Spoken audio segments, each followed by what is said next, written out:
पानीपत में लगातार चोरियों के मामले बढ़ रहे हैं। आए दिन चोरी की घटनाएं सामने आ रही हैं और चोर ज्यादातर सूने मकानों को निशाना बना रहे हैं। इस बार हालांकि पानीपत के भोला चौक से ये मामला सामने आया है, जहां पर अज्ञात चोरों ने एक ई रिक्शा चोरी कर ली।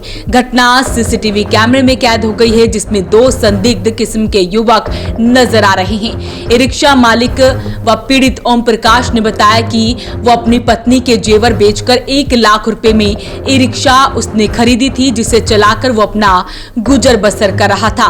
कुछ दिन पहले वो बीमार हुआ तो ई रिक्शा किसी ड्राइवर को चलाने के लिए दे दी थी। उसने रात के वक्त घर के बाहर ई रिक्शा खड़ी की थी।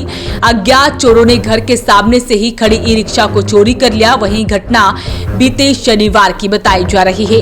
इसके बाद उन्होंने पुलिस को शिकायत दी है, लेकिन 1 हफ्ते के बाद भी अभी तक कोई भी कार्रवाई नहीं की गई है और न ही कोई ई रिक्शा का फिलहाल कोई सुराग लग पाया है। उन्होंने पुलिस प्रशासन से मांग की है कि उनके परिवार की रोजी रोटी का जरिया ई रिक्शा ही थी, इसलिए जल्द से जल्द चोरों को गिरफ्तार किया जाए। मैं इसके टेपर्स वगैरह रख के जेवर 1 लाख रुपए में रिक्शा खरीदी थी। नई बैटरी डलवाई 45,000 रुपए किस्तों पे, और वो मेरे तकलीफ हो गई थी, नस ब्लॉक हो गई थी, तो मैं चलानी छोड़ गया था। वो ड्राइवर को दे दी थी चलाने के लिए। वो चला रहा था तो घर मेरा चल रहा था, रोटी रोजी बारी बन रही थी बच्चों की। तो यहाँ पे हमने चार्जिंग पे लगाई हुई थी। शनिवार के दिन 2:50 पे गाड़ी यहाँ से चोर उठा के ले गए।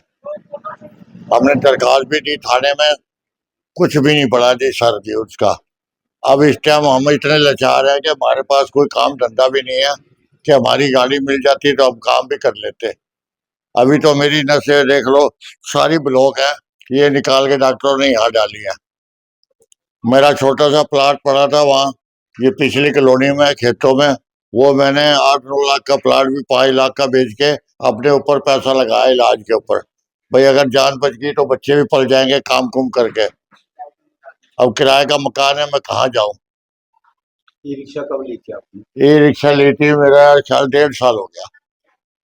1.5 साल हो गया जी। आप ही चला रहे थे? पहले मैं चला रहा था, मेरी तकलीफ बढ़ गई थी, फिर इन्होंने किराए पे दे दी थी जब मेरे से नहीं काम हो रहा था। फिर मैंने ऑपरेशन करवाया, 3 महीने हो गए मैं घर ही पड़ा हूँ। तो कब खड़ी करी थी रिक्शा, कहाँ खड़ी करी? ये गेट के ऊपर ही, यही चार्जिंग पे लगा रखी थी। चार्जिंग पे लगा रखी थी, तारे तूरे उसकी रात को इन्होंने तोड़ी है। 3-4 जने थे तो वो ले गए रात को। तो आपको कैसे पता 3-4 जने? बाबूजी कैमरे में बताया, कैमरे दिख रहे हैं, कैमरे में शक्ल साफ नहीं दिख रही, बाकी कैमरे में तो आदमी दिख रहे हैं सारे। एक बाइक वाला है, बाइक भी आगे आगे रखी हुई, 2 जने पीछे है, गाड़ी भगा के स्पीड में ले जा रहे हैं। अभी क्या मांग कर रहे हैं?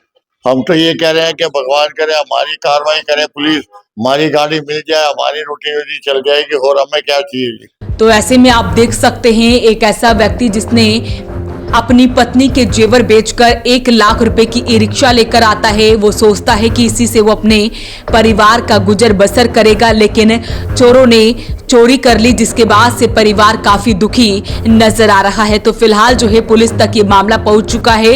हालांकि इस मामले को काफी दिन हो चुके हैं, लेकिन अभी तक ई रिक्शा का कुछ भी पता नहीं चल पाया है। अपील रहेगी इस वीडियो को आप शेयर जरूर करें। वॉइस ऑफ पानीपत के लिए सूरज शर्मा के साथ कुलवंत सिंह की रिपोर्ट।